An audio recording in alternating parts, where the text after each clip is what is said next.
Friedrich Nietzsche, a philosopher from the 1800s, possessed an interesting perspective on the matter of morality.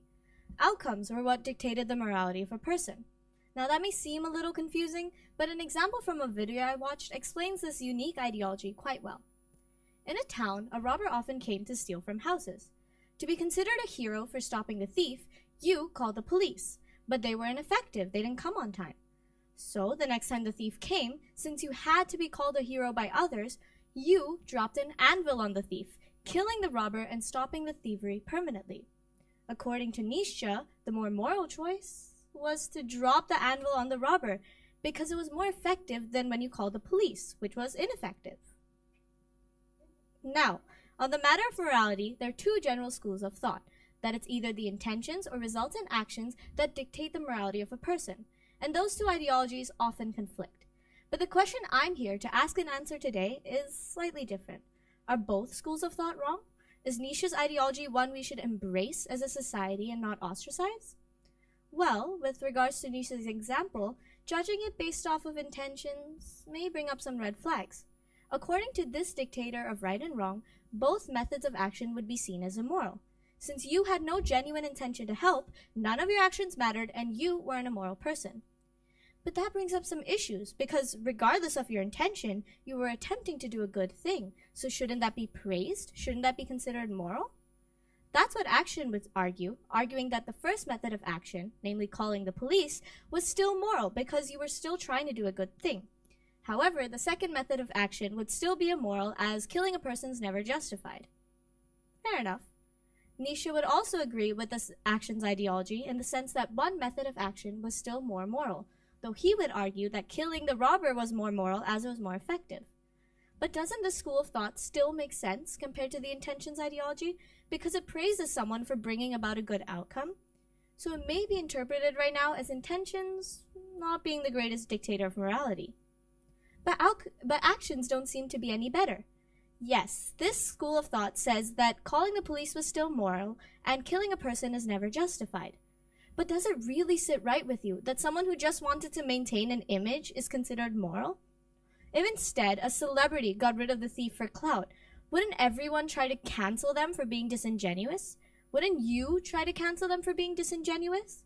In which case, judging this based off of intentions makes the most sense. Nietzsche would also disagree with the Action's point of view, though for the completely separate reason. Still, Nietzsche's ideology praises someone for bringing about a good outcome, so maybe actions aren't the greatest dictator of morality either. With the intentions and actions ideologies both being flawed, maybe Nietzsche's ideology is one that should become more embraced by society, because his ideology praises someone for bringing about a good outcome, allowing people to benefit and live safer lives with one less thief on the loose. So is that it then? All that matters to dictate the morality of a person is to look at the outcomes of their actions? Personally, though the speed so far has proved that intentions and actions are both flawed dictators of morality, I can't help but think they may still provide a more satisfactory answer to this nuanced question. Just looking at the outcomes of someone's actions without looking at the path taken to get there doesn't seem right to me. Maybe we need to look at this with a more 3D approach. Maybe not just one answer is entirely correct. To demonstrate what I mean, I'd like to show you this highly scientific, mathematical, and detailed diagram representing intentions, actions, and outcomes. As you can see by my Picasso-worthy Google drawing, I believe that intentions, actions, and outcomes can be represented by a boat metaphor. The one driving the boat represents intentions, the boat itself represents actions, and the atmosphere around represents outcomes or external factors. If the one driving the boat wants to turn right, the boat will turn right. Sometimes the one driving the boat may want to turn right, but a big gust of wind causes the boat to turn left. But ultimately, the one driving the boat only has control over themselves and the boat, not the atmosphere or external factors around them. It is for this reason that I believe this metaphor proves intentions and actions are the true dictators of morality. Because though the gust of wind caused the boat to go off course, though the outcome wasn't a desired one, the one driving the boat cannot be blamed for that gust of wind. Essentially, though calling the police was ineffective, you cannot be called immoral for doing so, because you cannot be blamed for things out of your control. So, for the purposes of today's discussion, I believe that Nietzsche's ideology is not one that should become more widespread or believed more in. No one ever knows the outcomes of their actions. They can only make predictions. Can the one driving the boat be blamed if the boat goes off course?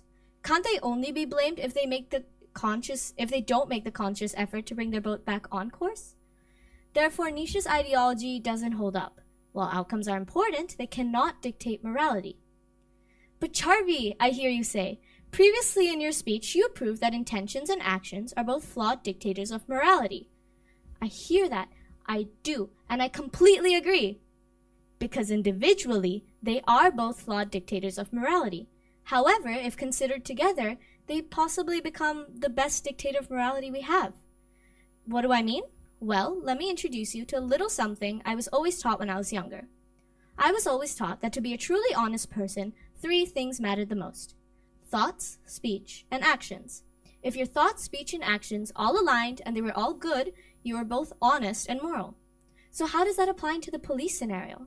If you thought about stopping the thief, you spoke about stopping the thief, and you made an attempt to stop the thief, you were both honest and moral. So what about the original scenario?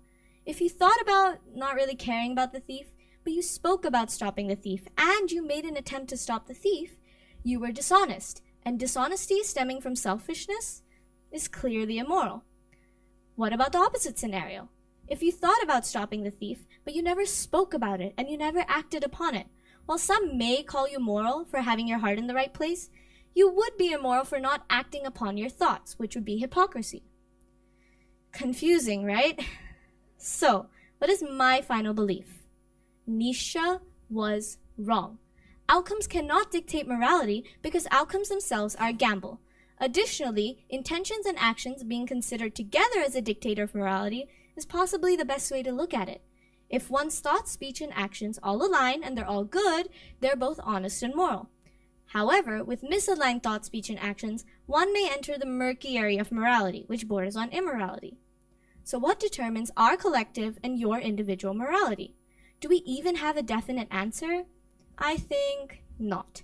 However, my intention this evening was to initiate a conversation we could all have with each other, but mainly with ourselves. Will the results and action or outcome be fair to all? You be the judge. Thank you all so much for your time.